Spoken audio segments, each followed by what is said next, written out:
I froze my eggs. But there are a few things that I think you should know. I'm still paying for these eggs. I just crashed.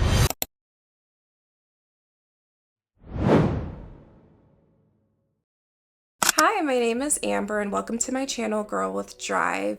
I want to have a discussion about egg freezing because when I was 28, I froze my eggs. And if you followed me at all on social media, you would know I'm a huge advocate for egg freezing and reproductive health in general. But I think when we're talking about egg freezing, we normally talk about the costs or the injections or the time it takes. But there's just so much that I wish I would have known and prepared myself for before I froze my eggs. So I was the first person in my friend group to freeze their eggs, and I would 100% do it again. But I want you to have the full picture before you go through this process.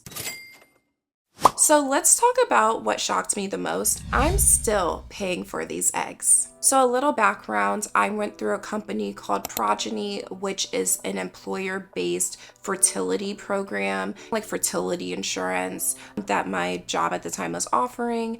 And there's also something else called Carrot, which is very similar. So just check to see if your job offers one of those services.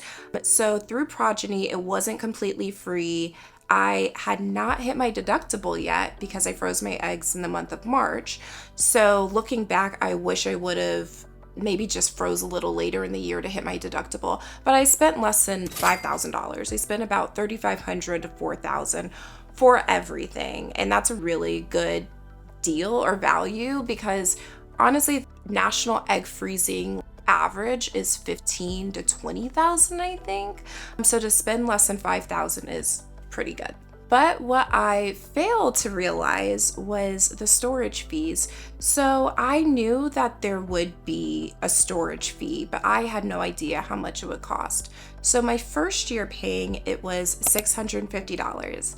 And then 2, 3, 4 years later, it is $1,250. And I pay annually. I know some people who pay quarterly or biannually, but it is just expensive. Granted, I did freeze my eggs in a pretty expensive place. I mean, I'm in the DC, Maryland, Virginia area, so naturally it's probably just going to be more expensive than if I was like in the Midwest, but still, every single person I have spoken to has said that their egg freezing storage has just increased. And I know it's inflation and I know it's different things, but it's still like a tough pill to swallow because it's hard to budget for it every year.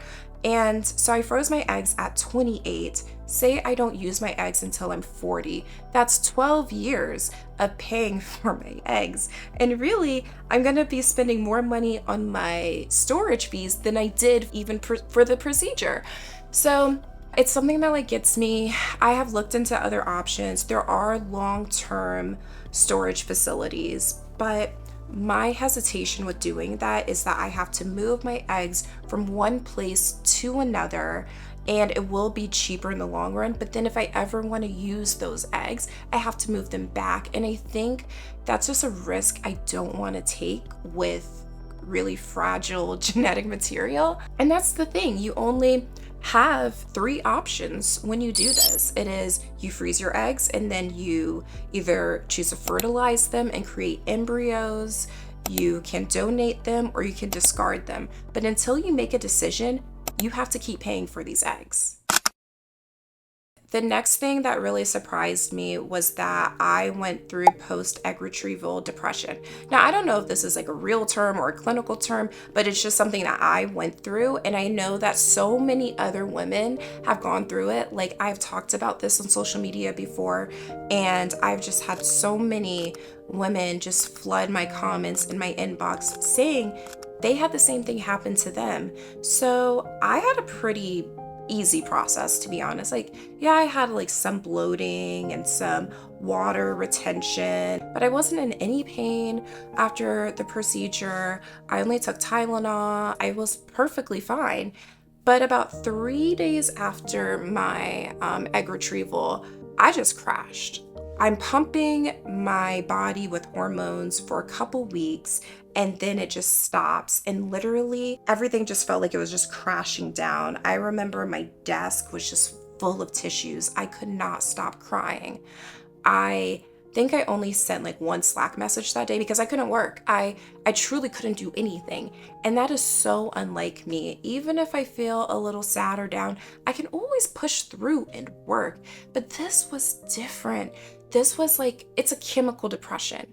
And I was just like so confused. My mind just felt like it was so cloudy that I felt like I couldn't do anything.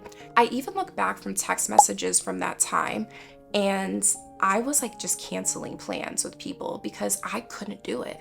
I couldn't physically do it and get out of bed. And I wish someone just would have warned me about this. And that lasted for me for about 2 weeks. I don't really have great advice for how to move past it if that happens to happen to you. Maybe just like lean on community, go for slow walks, and actually have like a lighter work schedule because it's so interesting to me. I listen to podcasts and like I think like Cammie Crawford, she was saying that she scheduled a trip right after like a work trip. And I was like, I could not have done that at all because you just don't know how your body is going to react after you freeze your eggs. So like some people were on a higher dosage of hormones than me and they're perfectly fine. They didn't have like any side effects. But for me, I completely crashed. So I just want you to just be aware of that before you do this because if I had just prepared myself a little bit more, maybe I would have like pushed some stuff back. I don't know, but it's just something that you should know. I also think going through that just made me a lot more empathetic to new mothers and people who are going through the whole cycle of IVF or who've gone through loss because I can only compare it to like postpartum depression, even though I've never had a child, because I can't, that's just how it felt, in my opinion. And so now I have a really good friend who's pregnant, and I am like, I want to get her like a night nurse because I'm like, you need support. Even though she has a great husband and great family, because I'm like afraid that she could go through postpartum depression because it is a really serious thing. Like I felt this way just with freezing my eggs.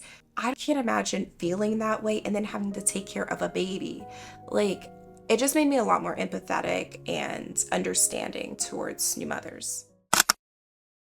So the next thing might be a little controversial when it comes to like supplements and preparing your body, because I think a lot of doctors will be like, it doesn't work or you don't have to do anything special. But I was in a couple Facebook groups and I mean, I just did so much research that I really wanted good results. And obviously being younger helped me significantly.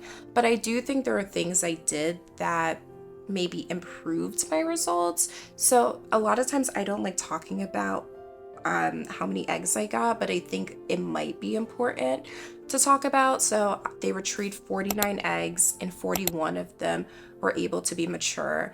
And I don't like saying that number sometimes because I know some women who have lower numbers, they sometimes can feel down. And I don't have PCOS. I just think maybe I'm just highly fertile. I don't know. But I was really focused on egg maturity. I think egg maturity and egg quality is the most important thing. And you actually don't know egg quality until you go to fertilize them. But I really knew that I didn't want them to retrieve a bunch of eggs and then like they weren't going to be able to freeze them because they were malformed or something. So I took CoQ10 for a couple months before I started egg freezing. The process, I took prenatals, I took vitamin D because I was deficient in it. And I mean, there's a lot of research and a lot of different things that people do But I also just started really, like, I also cut out alcohol for 3 months. I don't smoke, but I just think having a healthier lifestyle, I think it really did contribute to my egg quality, and maybe that's just something in my head. But if your doctor prescribes supplements or anything, I would just say, like, just think about it and talk to them about it. I also know that it's a really big step for some people to do this. Okay, day one, about to start egg freezing. I'm so excited. I have it here. So I'm gonna watch the videos and inject myself. So I'm so excited for this journey. I feel like I've been preparing for months for this. I haven't drank alcohol in like 3 months, not one sip of wine. I haven't had any like added sugars to anything. I like joke with my friends, my womb is ready for this. I know it's not really the same, but I'm excited. The liquid should be clear and colorless with no particles. Get another Ready-Ject pen if there are cracks in the reservoir.